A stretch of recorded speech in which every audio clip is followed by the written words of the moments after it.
예수의 이름으로 나는 일어서리라. 주가 주신 능력으로 우리 찬양들이 쓰고 우리 강의 시작합니다.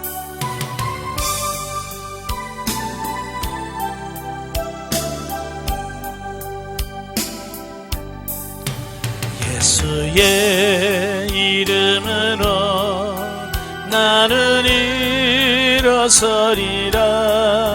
주가 주신 능력으로 나는 일어서리라. 원수가 날 향해 와도 쓰러지지 않으리. 주가 주신 능력으로, 주가 주신 능력으로, 주가 주신 능력으로 일어서리. 다시 한번 합니다. 예수의 이름으로, 예수의 이름으로 나는 일어서리라. 주가 주신 능력으로 나는 일어서리라. 원수가 날 향해 와도 쓰러지지 않으리. 주가 주신 능력으로, 주가 주신 능력으로, 주가 주신 능력으로 일어서리. 아멘. 기도하겠습니다. 은혜로우신 아버지 감사합니다. 오늘도 우리를 사랑하셔서 훈련의 장소로 인도하시고 히브리서의 말씀을 같이 상고하게 하셔서 감사합니다. 오늘도 말씀 날 때 그 말씀들이 살아있는 말씀이며 생명의 말씀이 될 수 있도록 성령님 도와주옵소서. 시정을 맡겨오며 예수님의 이름으로 감사하며 기도합나이다. 아멘. 오늘 이 시간에는 우리 히브리서 5장을 보도록 하지요. 5장은 그 4장 말씀과 이어져 있는 말씀이에요. 그러니까 히브리서 앞장 4장에서는 그 당시 유대인들이 기독교인들을 자기 유대교로 다시 돌아오도록, 그러니까 원래 유대교인이었잖아요. 유대교에 다니다가 기독교로 개종한 사람들을 어떻게 하면 다시 유대교로 데려갈 수 있을까, 이제 거기를 고민하는 시기거든요. 그러니까 그들이 뭐라고 말하냐면, 야, 니네들 대제사장 없지? 이제 그런 거지. 사실 유대교에만 대제사장이 있었고 기독교는 대제사장이 없었잖아요.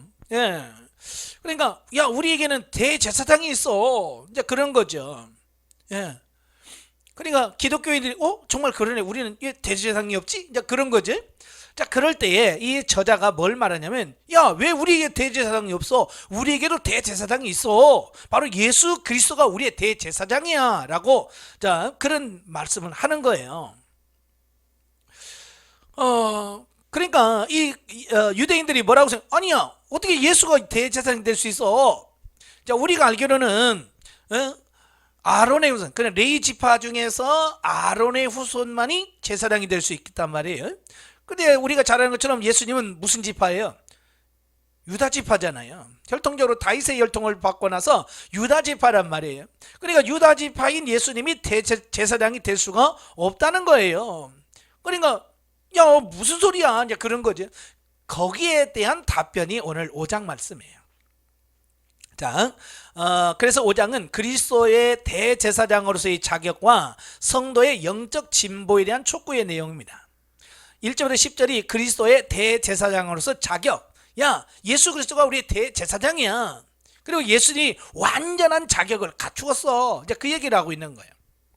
그러니까 보면은 압달락 4장 14절에서 16절에서 자신이 일방적으로 선언한 내용, 곧 그리스도가 하나님의 대제사장 되신다는 사실을 아무 설명 없이 그냥 넘어가지 않고 대제사장으로서의 그리스도의 사역이란 본격적인 내용이 들어가기에 앞서 예수 그리스도가 어떠한 이유에서 하나님의 큰 대제사장이 되는가라고는 예수님이 그 자격에 대한 말씀을 하고 있어요.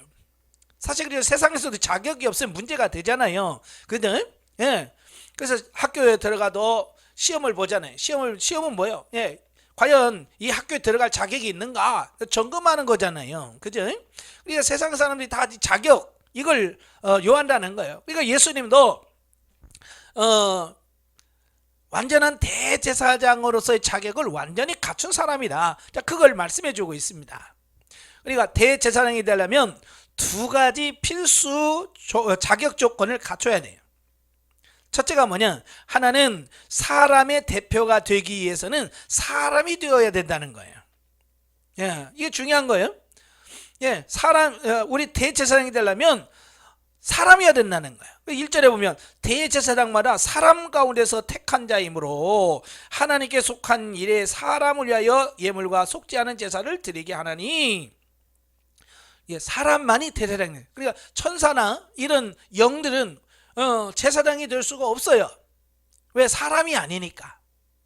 그래서 예수님께서 뭐요? 사람이 되시기 위해서 뭐요? 성육신 하신 거예요. 예.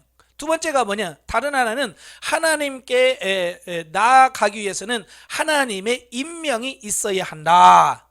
예. 그러니까 그냥 내가 제사장 할래, 제가 하겠습니다, 그래서 되는 게 아니란 말이에요. 하나님이 너는 제사장이야 라고 하나님이 임명하시는 거 있어야 된다. 예. 그래서 예수님도 이런 부분을 하나님이 친히 임명하셨다는 거예요. 예. 자, 그래서 이 두 조건, 사람이어야 된다는 것, 하나님이 임명해야 된다는 것, 이 두 가지. 그래서 첫째, 사람이어야 된다는 것은 예수님이 성육신 하심으로써 첫째 조건을 갖추었다. 예. 그걸 말씀하고 있고, 두 번째 조건은 하나님의 명령에 따라 하나님과 인간 사이를 중보하는 대제사장으로 임명되셨다라고 임명하심으로써 두 번째 요건을 갖추었다라고 하는 말씀을 하는 겁니다. 그래서 5절 6절에 보면 또한 이와 같이 그리스도께서 대제사장이 되심도 스스로 영광을 취하심이 아니요 오직 말씀하신 이가 그에게 이르시되, 말씀하신 이가 누구예요? 하나님이죠. 하나님이 뭐라고 말씀했어요? 너는 내 아들이니 내가 오늘 너를 낳았다 하셨고, 또 이와 같이 다른 데서 말씀하시되 내가 영원히 멜기세덱의 반차를 따르는 제사장이 되리라.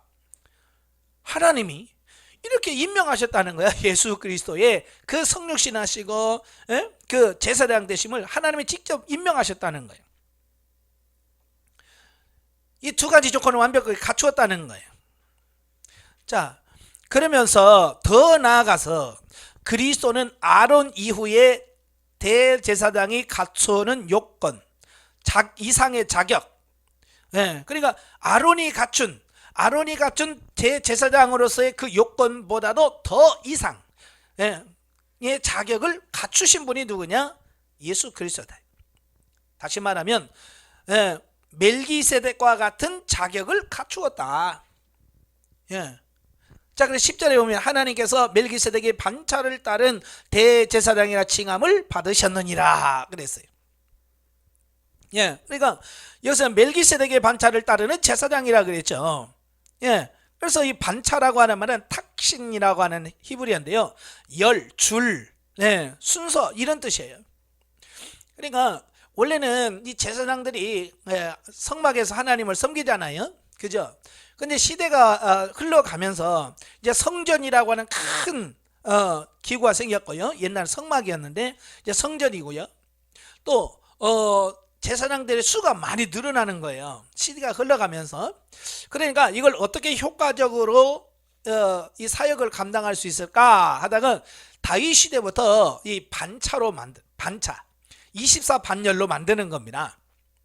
24반열로 나누어서 이걸 돌아가면서 2주씩 이렇게 봉사하면 1년이 되는 거예요. 그래서 24반열로 이렇게 나눕니다. 그래서 1년에 2주씩 돌아가면서 순차적으로 순서에 따라서 성전에서 봉사를 하는 거예요. 바로 이제 그 반차, 또 반열, 이런 그런 뜻이거든요.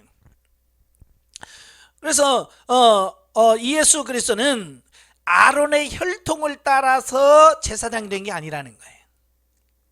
예수님은 아론의 줄로 태어난 게 아니고 이 멜기세덱의 뒤를 이어서 제사장이 되었다라고 말씀을 한다는 거예요. 자, 이것이 아론의 제사장보다도 그 이상의 자격을 갖춘 분이다. 또 아론 이후의 모든 제사장들이 실패한 제사를 스스로를 제물로 바쳐 하나님의 요구에 순종하심으로 단번에 완성하셔서 자기 백성을 구원하는 직무를 완수하셨다라고 말씀합니다. 그러니까 구약의 제사는 주로 이제 소, 염소, 양, 또 소제도 있고요. 그렇지만 대부분 이제 소, 염소, 양이거든요. 비둘기까지. 자, 그런데 이 제사는 완전한 제사가 아니에요. 그렇죠? 그래서 같은 제사를 매일 번제는 매일 드려야 돼요. 아침 저녁 상번제 드리고 또 절기마다 드리고 안식일마다 드리고 끊임없이 드려야 돼요. 왜? 이것은 짐승으로 드리는 제물은 그 효과가 얼마 가질 않아요. 효력이 얼마 안 가요. 그래서 계속 반복해서 제사를 지어 드려야 돼요.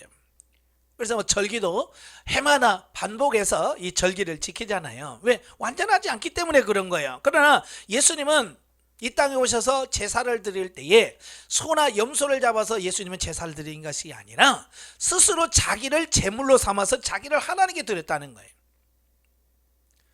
이건 엄청난 차이죠. 소, 염소보다도 예수 그리스도 자신이, 자기 자신이 제물이 되셔서 자기 자신을 제물로 하나님께 드림으로 제사를 완성시켰다라고 하는 부분이에요. 그러니까 이건 비교가 안 된다는 거예요. 아론의 제사장과 예수 그리스도의 제사장은 이렇게 다른 거예요. 결국 그리스도는 아론이 갖춘 자격 요건을 다 갖추었을 뿐만 아니라 아론을 능가하는 탁월한 능력을 지닌 대제사장 중의 대사장, 그래서 큰 대제사장이라고 말씀을 하고 있습니다. 자, 앞에서 살펴본 바와 같이 특히 이제 5장 8절이죠. 5장 8절에 보면 그가 아들이시면서도 받으신 고난으로 순종함을 배워서 온전하게 되셨은즉 자기에게 순종하는 모든 자에게 영원한 구원의 근원이 되시고 그랬어요. 자, 여기서 그리스도가 순종함으로써 대제사장으로서의 자기 임무를 완수하셨고, 예수님은 자기가 죽기까지 순종하셨어요. 예수님은 자기가 하나님이잖아요. 빌립보서 2장에 보면 하나님과 동등되리, 본체적으로 하나님과 동등하시나 그 자기의 주권을 권리를 내세우지 아니하시고 어떻게 했어요? 자기 몸을 십자가의 제물로 바침으로 순종하셨다는 거야. 죽기까지 순종하셨다는 거예요. 바로 예수님이 죽기까지 순종하심으로써 구원을 이루셨어요. 이건 뭘 의미하느냐? 이제 또한 인간 역시 순종하신 그리스도를 믿고 순종함을 통해서 영원한 구원에 이르게 된다, 이 말씀을 하는 거예요. 그러니까 예수님이 하나님의 뜻에 순종함으로 구원을 완성하셨듯이 오늘 우리도 순종함으로 구원을 완성할 수 있다, 그 얘기를 하고 있습니다. 그러니까 다시 말하면 구원에 있어서 순종은 필수다. 순종이 없이는 구원에 이를 수 없다는 거예요. 순종이 그만큼 중요한 거죠. 근데 오늘날 문제가 뭐예요? 오늘날 우리들의 문제는 이렇게 순종을 통하지 않고 순종을 하지 않으면서 구원을 이룬다고 하는 게, 이게 문제라고 말이에요. 순종해야 구원이 되는데 순종하지 않고 구원을 하려고 하니까 문제예요. 근데 우리가 순종해야 되는데 왜 순종을 못하느냐? 중요한 게 있어요. 자, 오늘 본문에 보면 8절에 그가 아들이시면서도 받으신 고난으로 뭐 했다고요? 순종함을 배웠다. 예수님도 하나님의 아들이시지만 그가 고난을 통해서 순종을 배웠다는 거예요. 순종을 배웠어요. 여기서 배웠다는 것은 훈련받았다는 얘기예요. 이 말은 무슨 말이냐면 오늘날 우리도 순종을 배워야 된다는 거예요. 훈련해야 된다는 거예요. 근데 많은 성도들이 순종을 훈련하려고 그래. 안 하려고 해요. 이건 훈련자 두 자를 싫어해요. 아예 훈련받지 않고 모든 걸 하려고 해요. 그래서 실패하는 거예요. 순종하시기를 바래요. 순종하셔야 돼요. 우리는 배워야 돼요. 그래서 우리가 하나님께 주님 어떻게 할까요? 늘 하나님께 묻고 주님께서 말씀하신 말을 내가 이해가 되든 이해가 안 되든 순종하면서 아버지의 뜻을, 구원을 이루어가는 우리가 되어야 된다, 그 말이에요. 이렇게 볼 때 순종은 대제사장이신 그리스도의 대속의 공로를 힘입은 근거가 되며, 예, 예수님이 순종하면서 구원을 이뤘듯이 우리가 순종해야 그 구원이 우리에게 적용 완성되어진다. 더불어 인간이 하나님 앞에서 취해야 할 가장 중요한 덕목이며 핵심이다. 뭐가? 순종이. 예. 하나님의 백성이 갖춰야 될 가장 큰 덕목이 뭐라고요? 순종이에요. 순종. 그러므로 우리는 주일에 교회에 나와 예배를 드리고 많은 헌금을 드리는 등의 여러 가지 외형적 종교생활을 하는 것도 중요하지만 거기서 멈추면 안 됩니다. 거기서 그치면 안 돼요. 왜 유대인들이 그렇게 수없이 제사를 드리고 제물을 드리고 그랬는데도 왜 하나님의 버림을 받았습니까? 예, 순종하지 않았기 때문에 그래요. 하나님의 뜻대로 살지 않았기 때문에 그런 거예요. 오늘날도 외형적인 부분은 다 갖추었어요. 참 나름대로 경건하게 예배에 빠지지 않고요, 예, 헌금도 하고요, 봉사도 열심히 합니다. 그러나 정말 중요한 게 뭐라고 그랬어요? 예, 하나님 말씀에 순종하는 게 빠져버려서 진짜 중요한 게 빠진 거예요. 그보다도 더 중요한 것은 그리스도께서 자기 목숨을 버리시고 하나님께 순종하신 것처럼 우리도 하나님께로부터 받은 우리의 목숨과 재산과 시간과 모든 것을 바치는 일에 기꺼이 순종하며 그것을 위해 날마다 자기를 쳐서 훈련시키는 것임을 알아야 한다. 예. 우리도 끊임없이 순종하는 훈련을 해야 돼. 그래서 통과하셔야 돼. 끌려가니까 이 겉사람 육신이 말을 들어요, 안 들어요? 안 듣지요. 순종하는 게 싫어요. 그래서 사도 바울이 뭐라고 그랬어요? 네, 쳐서 복종시킨다. 네, 내 육신을 쳐서 복종시킨다고 그랬어. 복종시키지 않으면 우리는 결코 하나님의 뜻에 순복할 수가 없습니다. 예, 그래서 하나님은 끊임없이 순종하는 훈련을 우리에게 계속시켜. 왜? 구원을 완성시키시려고. 그런데 우리가 얼마나 하나님의 순종의 훈련에 순종하고 있는지, 예, 우리 자신이 하나님의 훈련에 얼마나 순종하고 있는지 우리 자신 한번 살펴보셔야 돼요. 자, 11절부터 14절까지는 영적 미성숙함에 대한 책망이 나와요. 예, 오늘 본문에 보면, 예, 이제 그 영적 미성숙에 대한 말씀을 하거든요. 저도 이제 그동안 훈련을 계속 하면서 느끼는 게 뭐냐면, 참 이 어린 아이, 그냥 영적으로 어린 성장하지 않는 사람들과 같이 목회를 한다는 것은 결코 쉬운 일이 아니에요. 예. 자, 그런데 이 성장한 사람과 목회를 하면 너무 재밌어요. 왜? 말이 통하죠. 생각이 통하죠. 그냥 말하면 알아듣잖아요. 그냥 어린아이들은 모른단 말이에요. 말을 해도 모르고 가르쳐줘도 모르고, 예? 그게 문제라고 말이에요. 그래서 성숙해 가야 돼. 보면은 영적으로 미성숙한 독자들에게 배교하는 것이 얼마나 무서운 것인가를 경고하고 있다. 그러니까 영적으로 성장하지 않으면요, 하나님을 떠난, 다시 쉽게 말하면 육적인 삶을 사는 것이 얼마나 무서운지를 몰라서 그래요. 예. 그러니까 훈련 받다가도 그냥 그만둬. 왜? 육적으로 사는 삶의 결과가 뭔지를 잘 몰라. 애들은, 예? 그렇잖아요. 사실 애기들은 불이 얼마나 무서운지, 물이 얼마나 무서운지 모르잖아요. 그래서 아주 애기들은 그냥 불 속에 뛰어들어요. 자기가 뛰는지도 모르고 뛴단 말이에요. 왜? 모르니까. 사도 바울은 로마서에서 분명히 말씀하잖아. 내가 육신에 져서 육신대로 살면 반드시 죽으려니와, 예, 영으로서 몸의 행실을 죽이면 산다라고 명확하게 말씀하고 있어요. 근데 그 의미를 읽으면서도 그게 무슨 말인지 몰라. 가르쳐줘도 모르는데. 예.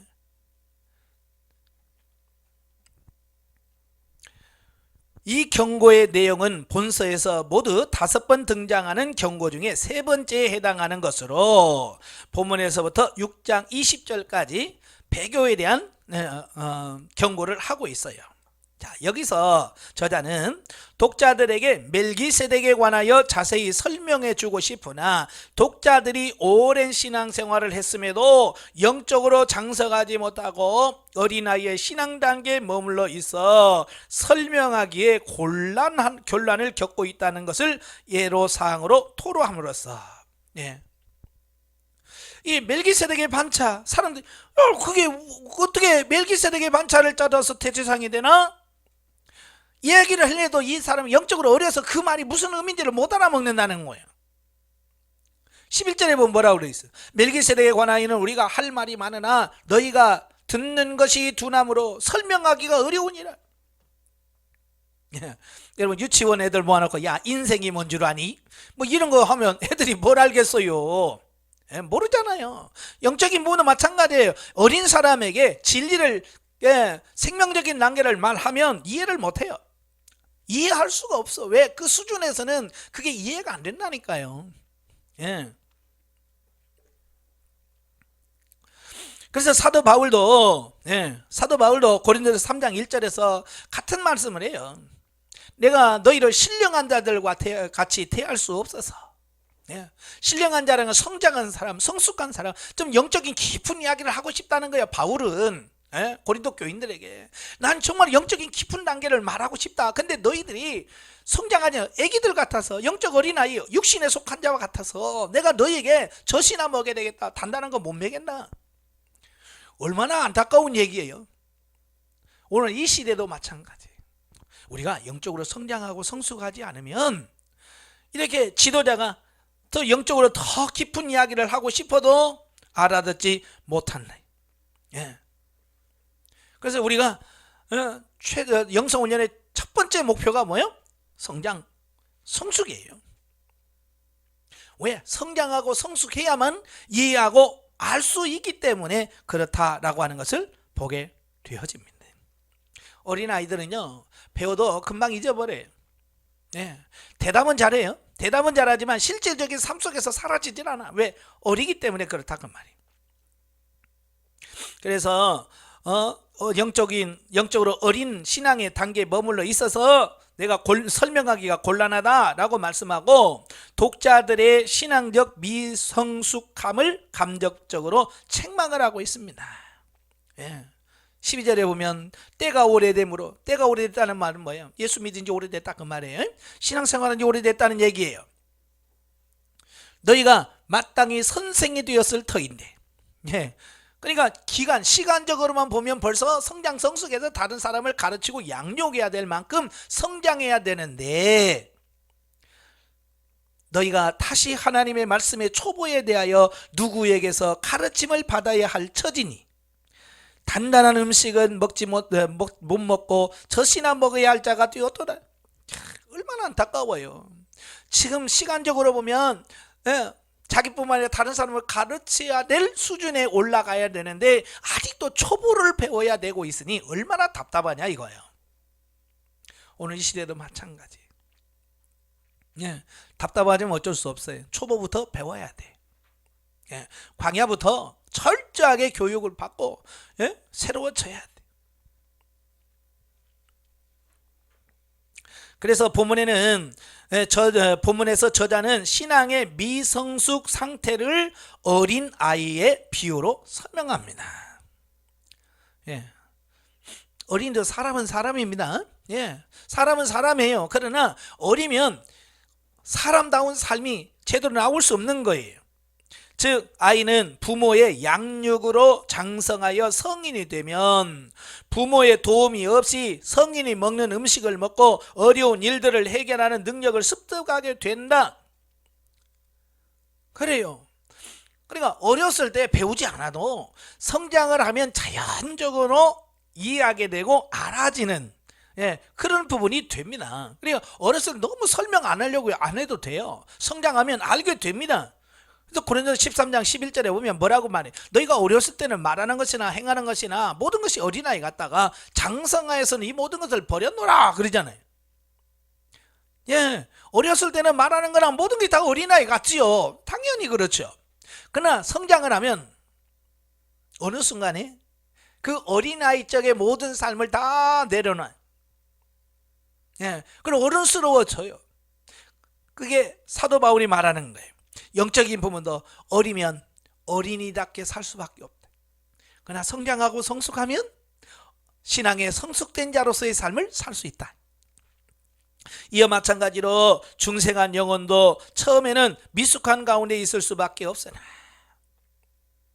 네, 사람도 태어나면 바로 아기로 태어나지, 10살짜리로 태어나는 거 아니잖아요. 다 아기로 태어나.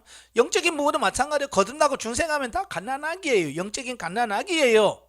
거기서부터 출발하는 겁니다. 근데 계속해서 성장해가는 사람이 있는가 하면 광야에서 머무는 사람이 있더라, 그 말이에요. 예. 예, 장성한 신앙인의 가르침과 인도함을 통해 성숙하게 되어 스스로 충만한 영적 생활을 하고 마침내는 남을 인도하고 가르치는 위치에까지 이르러야 하는 법이다. 네.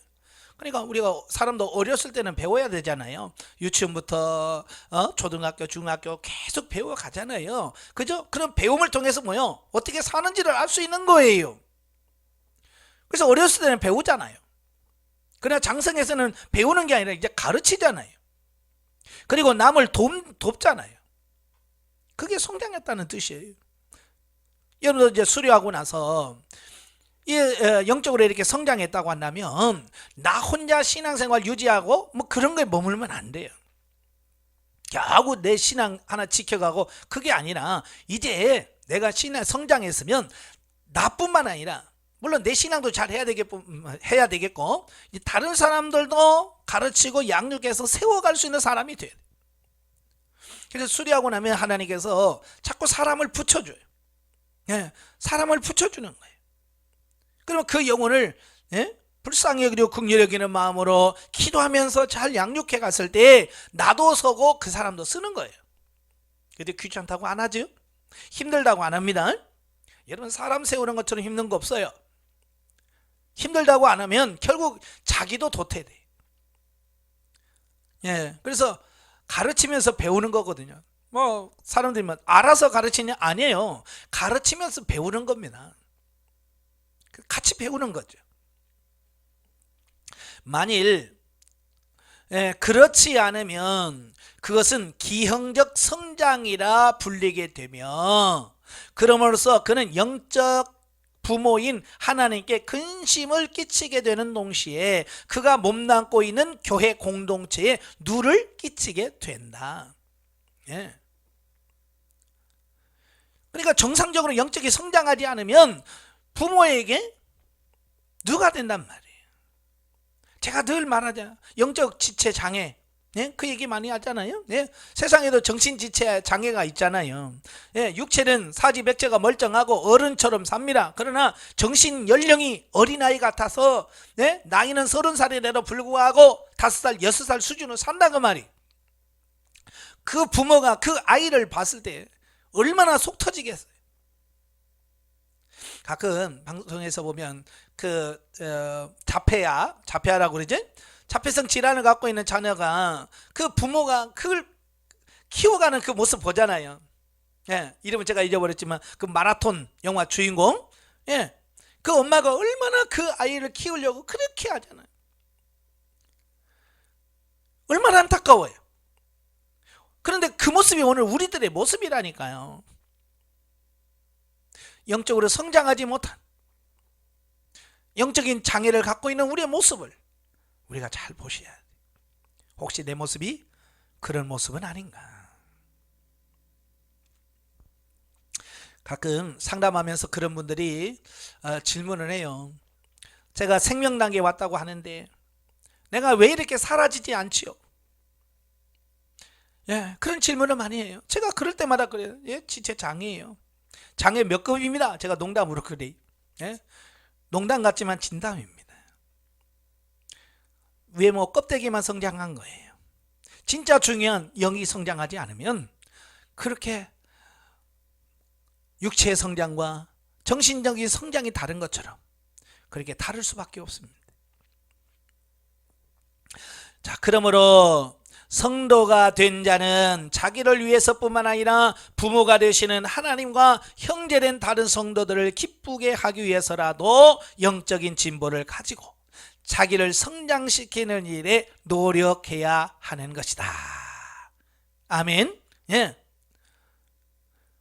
자기만이 아니라 다른 사람뿐만 아니라 자기도 열심히 성장해가고 진보해 가야 돼요. 노력해야 됩니다. 그 노력을 위한 가장 기본적인 일이 뭐냐? 첫째가 매일 하나님의 일을 말씀을 묵상하는 거예요. 영적으로 성장한 사람들이 해야 할 일이 뭐라고요? 매일같이 말씀을 묵상하는 거예요. 저는 수료하신 분들에게 최소한 1년에 성경을 2독 이상은 해야 된다라고 가르칩니다. 성장을 하면 자연적으로 하나님 말씀을 가까이 하게 되고요. 그 말씀을 묵상할 수밖에 없습니다. 많이 봐야 돼요. 왜? 말씀이 영의 양식이거든요. 그래서 말씀을 먹지 않으면 영적 영양 공급이 불가능한 거예요. 그래서 성장한 사람들은 특별히 말씀을 많이 읽으셔야 돼요. 물론 어떤 세미나를 통해서 배우는 것 중요합니다. 강의를 통해서 듣는 것 중요해요. 그러나 정작 중요한 것은 그것뿐만 아니라 스스로 하나님의 말씀을 묵상하면서 그 말씀을 읽어가는 것이 무엇보다도 중요합니다. 두 번째로는 읽은 말씀에 따라 매일 선하고 의로운 일을 삶 속에서 뭐 하는 거? 실천하는 거예요. 읽고 끝나는 게 아니에요. 그 말씀대로 살아 움직여져야 돼요. 말씀에 따라 하는 선행은 육신의 성장을 운동이 촉진하는 것과 같아서 우리 영의 균형을 바로잡아주고 건강하게 하며 장성하게 해준다. 우리 사람도 건강하려면 어떻게 해야 돼?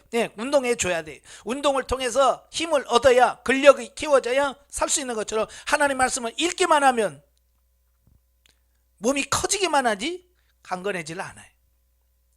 그래서 성경 말씀을 읽고 그 말씀을대로 순종할 때 마치 우리가 잘 먹고 운동을 함을 통해서 우리 육체가 강건해지는 것처럼 영혼도 강건해질 수 있다. 그 말씀을 하고 있는 거예요. 어쨌든 하나님 말씀을 읽고요, 여러분의 삶 속에서 실천하여 진정한 건강한 크리스찬이 되어줄 수 있다. 이걸 꼭 기억하시길 바랍니다. 영적 이해를 보죠. 자, 11절부터 14절에 보면 저자는 믿음의 진보를 위해서 호소하고 있다. 왜? 잘하지 않는 자는 하나님이 일할 수 없기 때문에. 이는 우리를 향한 주님의 마음이다. 만약에 여러분 자녀를 낳는 자녀가 성장하지 않는다고 한다면 얼마나 가슴 아플까요? 그죠? 아마 여러분의 자녀들이 육체적으로 좀 성장이 더딘 아이들 바라볼 때 부모의 마음은 안타까운 거예요. 이건 진짜 해본 사람만이 아는 거예요. 저도 중학교 고등학교 때 키가 너무 작았어요. 맨 앞줄에 앉았어요. 키로 앉으면. 나중에서 저희 어머니가 그래요. 저를 고등학교 입학시켜 놓고 이제 입학식 날 같이 갔거든요. 학교에 고등학교 1학년 때 입학식 때 같이 가서 운동장에 이렇게 쭉 있는데 내가 맨 앞에 서 있거든요. 그러니까 저희 어머니가 저를 보면서 아이고 저 애기가 저 조그만한 게 여기서 어떻게 할까 걱정이 됐다고 그러시더라고요. 다른 게 아니라 육체만, 육체적인 외모가 작아도 부모의 마음은 근심이에요. 정신적으로 이게 어리다면 어떡할까요? 더 근심이겠죠. 그래서 우리가 성장하셔야 돼요. 이는 우리를 향한 주님의 마음이다. 믿음이 진일보하기 위해서 취약된 요소들을 과감히 끊고 포기할 것은 포기하여 진리를 따라 순종해야만 한다. 그러니까 성장하기 위해서는 많은 결단이 있어야 돼요. 그래서 끊어야 될 건 끊어야 돼요. 버릴 건 버리고요. 과감하게 대인관계에서도 끊을 건 끊어야 돼요. 그때 참 안식에 거하여 마음이 원하는 것까지 이루어지는 축복을 경험하고 하여 무궁한 하나님의 사랑을 아는 데까지 자라고 진정한 승리 생활을 할 수 있는 단계에 이르게 된다. 하나님은 성도가 영적으로 성숙한 단계에 이르러 모든 일을 감사할 수 있는 자가 되도록 만들어 가신다. 예, 그죠? 그래서 수료하신 분들 만나면 예, 다 감사하고 있어요. 힘들어도 감사, 어려워도 감사, 아파도 감사, 죽어도 감사. 왜? 성장하고 하다 보면 그걸 이해하게 돼. 하나님의 마음이 이해가 되고 깨달아지니까 감사밖에 나올 수가 없는 거예요. 때로는 문제를 허용하셔서 성도가 하나님을 의뢰했을 때 하나님께서 해결해 주심을 경험하여 진정 감사할 수 있는 자로 만들어 가신다. 우리는 말씀대로 살 수 있는 능력을 얻고 단단한 영적인 양식을 취할 수 있는 자가 되기 위해서 기도해야 한다. 아멘. 예, 계속해서 우리는 성장해 갈 수 있도록 끊임없이 기도하셔야 돼. 자, 마지막으로 성경 계시 발전사적 이해. 오늘은 제사장에 대해서 같이 보겠습니다. 예, 이 제사장이라고 하는 말을 국어사전에 보니까 이렇게 나와 있어요. 국어사전에 보니까 유대교의 성전에서 종교상의 의식이나 전례를 맡아보던 우두머리 그랬어요. 예, 물론 제사장은 유대교만 있는 게 아니에요. 예, 일반 다른 우상에도 다 제사장이 있어요. 바알 제사장도 있었고요, 아세라 제사장도 있었고요. 예, 다른 데도 다 제사장이 있습니다. 신에게, 예, 신을 위한 어떤 종교 의식이나 전례를 맡아보는 우두머리를 제사장이라고 부른다, 그 말이. 히브리어는 코헨, 예, 제사장을 코헨이라고 합니다. 그리고 히브리어는 히에루스라고 하고요, 라틴어는 사케르도스라고 말하는데요, 종교상의 제례 의식을 맡아서 주관하는 사람을 뜻한다. 그러니까 종교상의 어떤 제사 의식, 제례 의식을 맡아서 주관하는 사람을 제사장이다, 이렇게 말한다는 거예요. 자, 그런데 모든 종교에 제사장이 있다고 그랬는데 성경에서 그 다른 우상 제사장 우리는 알 필요 없지요. 우리가 알려는 것은 성경에서 제사장이 뭐냐. 그래서 성경에서 나온 제사장의 직무, 임무가 있어요. 제사장이 하는 일이 뭐지? 첫째, 제사를 드린다 그랬어요. 예, 제사장은 임무는 가장 기본적인 임무가 제사를 드리는 거예요. 누구한테? 하나님께. 그래서 상번제가 있어요. 상번제는 아침 저녁으로 어린 양으로 잡아드리는 제사가 있습니다. 그리고 5대 제사가 있죠. 번제, 화제, 속죄제, 속건제, 속죄제. 이 5가지 5대 제사를 드리고요. 예? 또 절기마다, 안식일마다 다 제사 드리는 일을 누가 하느냐? 바로 그 일을 집전하는 사람이 제사장이다. 예. 두 번째로는 제단에 피를 뿌린다. 예, 그 제단 앞에서 짐승을 가져오면 피를 받잖아요. 그래서 피를 받아서 그 피를 제단에다가 뿌립니다. 그래서 피를 뿌릴 때에 그 번제단에다 뿌릴 때가 있고요, 또 성소에 분향단에 들어가서 분향단에 뿌리는 거 있고요, 또 지성소 안에 들어가서 뿌리는 게 있어요. 그래서 이 지성소에다 피를 뿌리는 사람은 누구라고요? 대제사장이 1년에 대속죄일 7월 10일 날 유일하게 하루 한 번 들어가서 피를 뿌려서 모든 백성들의 죄를 속하는 이런 제사를 드리죠. 그래서 제단에 피를 뿌리는 일을 한다. 그리고 세 번째가 제단을 관리합니다. 제단을 관리해요. 그래서 제단은 제단을 깨끗이 하고, 그래서 번제단을 늘 깨끗이 하고 그 번제단에다가 불을 피우고 또 그 타고난 죄를 다 소개하는, 예, 죄를 치우는 일까지 누가 하느냐? 제사장이 한다. 그 다음에 네 번째가 문둥병과 병균을 조사하고 판단하고 필요한 의식을 집행한다 그랬어요. 원래 일반 질병 같은 경우는 의사들이 진단하죠. 의원들이 진단합니다. 그런데 이 나병만큼은 의사가 진단하는 게 아니라 제사장이 진단을 해요. 그래서 진단해서 일반 어느록인지 그냥 피부병인지 이걸 제사장이 분별해요. 그래서 제사장이 이건 문둥병이다, 나병이다 라고 하면 이제 진 밖에 나가서 따로 거하면서, 살고, 또 그 치유되었을 때도, 치유된 여부를 제사장이 판단을 하고, 판단해서 그를 또 제사장이 그 묻는 나병 그 고침받은 자들에게 하는 의식이 또 있습니다. 그 의식을 치러서 정상적으로 삶으로 돌아오도록 하는 일이 바로 제사장이 할 일이고요. 또 다섯 번째는 전쟁이나 월삭, 절기, 속죄일, 희년 등의 나팔을 부는 역할을 합니다.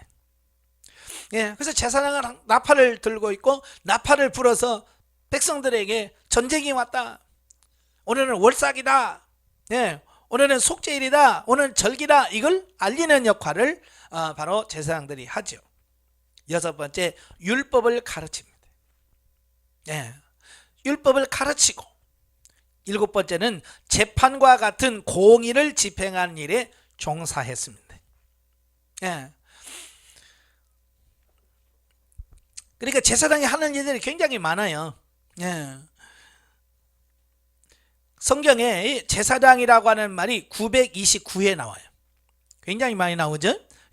929회 나오는데 구약에 766회, 신약에 163회. 그러니까 거의가 다 구약에 많이 나오죠. 거의 구약에서 많이 사용되었어요. 자, 이걸 계시발전사적으로 이 제사장이 어떻게 발전해 가는지 그걸 잘 보셔야 돼요. 자, 1. 모세 이전. 자, 모세 이전에는 제사장이 있을까요, 없을까요? 있었습니다. 아브라함 시대에 멜기세덱이 제사장이면서 왕이면서 제사장이 있잖아요.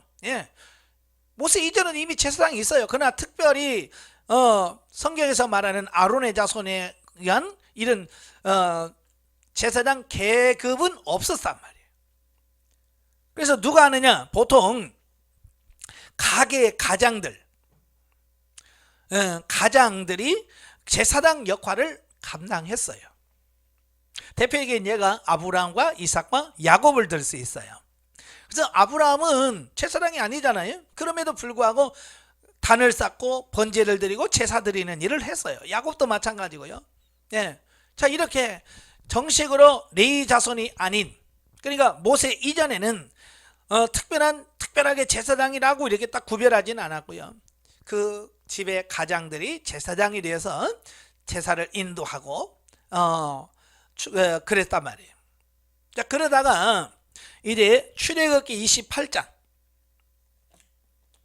출애굽기 28장에 들어가면 원래 이제 출애굽기 25장부터 보면 하나님께서 모세를 시내산으로 인도하지요. 그래서 시내산으로 인도하고 나서 뭐라고 그래요? 성막을 지어라 라고 말씀합니다. 그래서 성막을 쭉 어떻게 만들어라 라고 말씀하시고 나서 28장에서 뭘 말하냐? 이제 제사장을 세우라 라고 말합니다. 최초로 제사장 제도를 세우는 겁니다. 왜? 성막이 이제 완성이 됐잖아요. 성막을 지으면 성막에서 봉사해야 될 전문가적인 이런 제사장이 필요한 거예요. 그래서 성막이 없었을 때는 가장들이 또 지도자들이 제사를 드렸어요. 그 옛날도 보면 왕들이 이제 주로 제사장 역할을 많이 해요. 그래서 신에게 제사 드릴 때 왕이 제사를 드리기도 하고 그래요. 자, 그런데 28장 1절에 보면 너는 이스라엘 자손 중 내 형 아론과 그의 아들들 곧 아론과 아론의 아들들 나답과 아비후와 엘르아살과 이다말을 그와 함께 내게로 나오게 하여 나를 섬기는 제사장 직분을 행하게 하되. 하나님께서 특별히 딱 집었습니다. 아론과 그의 아들들을 세워서 나를 섬기는 제사장으로 세라. 하나님이 말씀하신 거예요. 아론이 제가 제사장 하겠습니다 그런 게 아니에요. 하나님이 뽑으셔서 하셨다 그 말이에요. 그래서 이 출애굽기에서 세운 그 아론의 후손의 제사장들이 계속해서 시간을 흘러 어느 때까지 오느냐? 예수님 당시 때까지 오는 거예요. 물론 중간중간에 엘리제상처럼 멸망당한 제사장이 있고요. 또 그 사독 계열로 바뀌기도 하고요. 그래요. 그 다음에 또 말라기 이후에 안티오코스 에피파네스가 또 제사장을 죽이고 막 이런 과정들을 거치면서 약간의 변화는 있어요. 그러나 큰 변화는 없었어요. 계속해서 아론의 아들들, 아론의 후손들이 계속 이어서 제사장으로서 역할을 감당해서 예수님 낭시 때까지 왔더라, 그 말이에요. 그래서 누가복음에 보면, 누가복음 1장 18절 19절에 보면 샤가랴가 나와요. 샤가랴가 누구냐면 세례 요한의 아버지예요. 예, 세례 요한은 이제 제사장 가문이거든요. 그래서 그의 아버지가 반열에 따라서, 순서에 따라서 분향할 때가 됐어요. 그래서 성전에 와서 분향하는 일을 합니다. 근데 성소에 분향을 하러 들어갔다가 누구를 만나요? 천사 가브리엘을 만나게 됩니다. 예, 이때까지 계속해서 제사장이 이어져 왔어요. 예수님 당시 때까지. 언제까지 이어지냐면 AD 70년 성전이 무너지기까지 계속 성전에서 제사장이 있었습니다. 예, 그래서 순서대로 봉사를 하지요. 그러니까 구약 시대나 신약 시대, 신약 시대는 예수님 시대 말입니다. 예수님 시대까지만 해도 사람 제사장이 세워졌어요. 예수님도 사람 제사장을 인정합니다. 그러니까 나병 환자를 고쳐주면서 뭐라 그래? 너 가서 제사장한테 보이고 예물을 드려서 온전하게 되라, 이렇게 말씀하시거든요. 만약에 예수님이 인간 제사장을 무시했다면 갈 필요 없어 그랬을 거예요. 근데 예수님도 사람의 제사장, 아론의 후손인 인간 제사장도 인정하셨다고 말이에요. 그런데 예수님께서 십자가에 못 박혀 죽으시고 부활하시고 하늘로 승천하신 이후에는 이 제사장이 완전히 바뀌어집니다. 교회 시대에 오면서 이제 제사장이 완전히 바뀌어버리는 거예요. 그래서 예전에는 레위 지파 중에 아론의 혈통이 제사장이었다면 이제 그게 완전히 바꾸시는데요. 자, 베드로전서 2장 5절이면 너희도 산돌같이 신령한 집으로 세워지고 예수 그리스도로 말미암아 하나님이 기쁘시게 받으실 신령한 제사를 드릴 거룩한 제사장이 될지니라. 너희도 그랬죠. 이 너희도는 누구요? 이 베드로 전서를 받는 독자들을 말합니다. 오늘 우리 말합니다. 하나님 믿는, 예수 그리스도를 믿는 우리를 가리켜서 너희도 뭐라고요? 제사장이 될지니라 그랬어요. 9절에 봐도 뭐라고 나와 있어요? 그러나 너희는 택하신 족속이요 왕같은 제사장들이요 거룩한 나라요 그의 소유된 백성이니 이는 너희가 너희를 어둠에서 불러내어 그의 기한 밑에 들어가게 하신 이의 아름다운 덕을 선포하게 하려 하심이라. 너희는 뭐라고요? 택하신 족속이요 왕같은 제사장이라. 그래서 이 교회 시대에는 누가 제사장이냐? 바로 예수 믿는 저와 여러분이 누구야? 제사장이라는 말이에요. 그러니까 이제 혈통에서 이제 믿음의 계보로 완전히 바뀌어진 거예요. 거기만 있는 게 아니라 계시록 1장 4절부터 5절까지 봐도 4절부터 6절까지 봐도 마찬가지예요. 특별히 6절에 보면 그의 아버지 하나님을 위하여 우리를 나라와 제사장으로 삼으신 그에게 영광과 능력이 세세토록 있기를 원하노라 그랬어요. 누가 제사장이라고요? 우리를 그의 아버지 하나님을 위하여 우리를 나라와 제사장으로 삼으셨다. 예수 그리스도를 믿는 구원받은 저와 여러분이 누구냐? 제사장이 된다.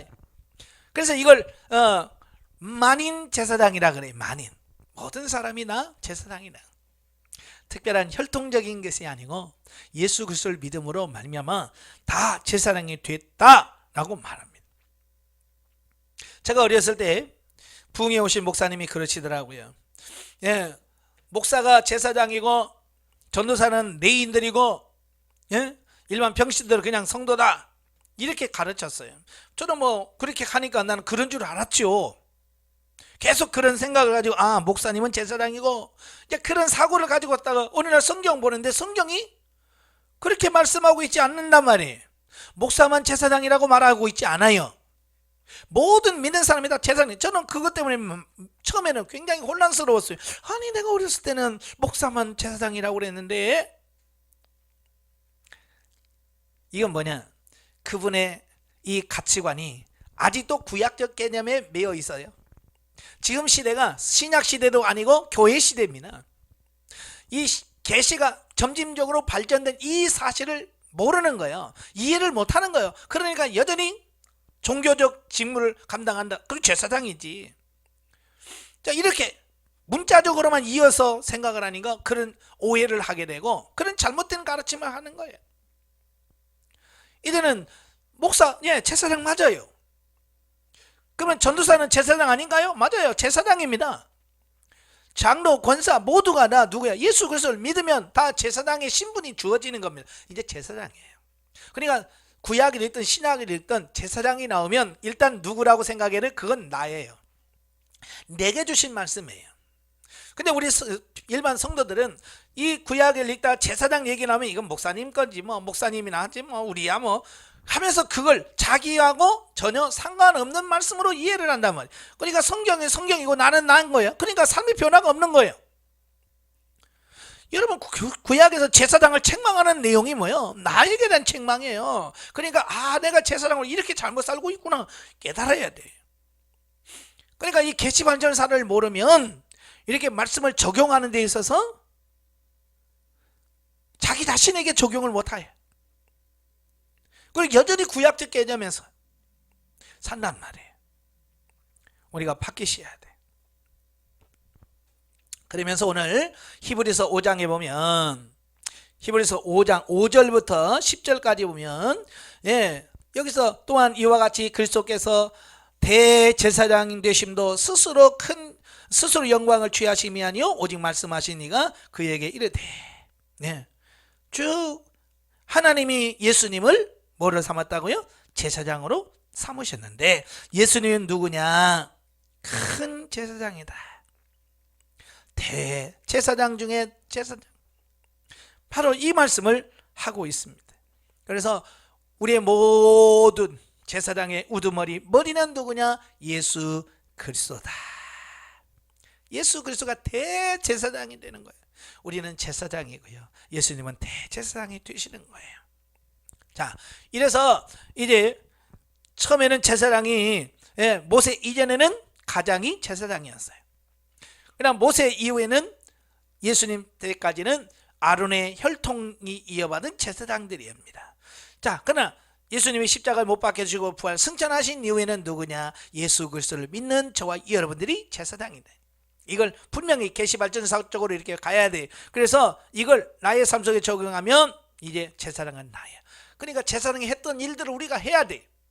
그래서 제사장이 스스로 자기 자신을 거룩하게 하고 말씀으로 자기 자신을 관리하듯이 우리도 이제 하나님 앞에서 1대1로 해야 돼. 아시겠죠?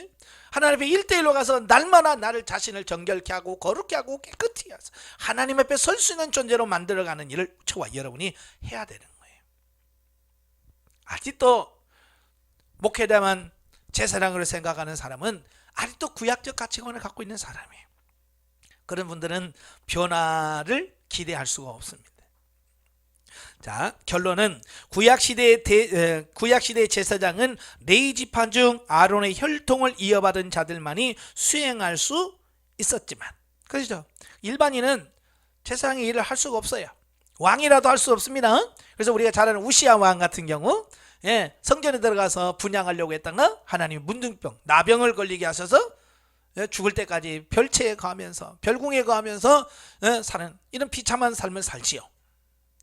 예, 구약에서는 그래요. 아무나 할 수가 없습니다. 성막에 들어가서 봉사하고 싶으면은 나시린으로서 들어가서 성막에서 성전에서 봉사는 하지만 제사장의 역할은 못합니다.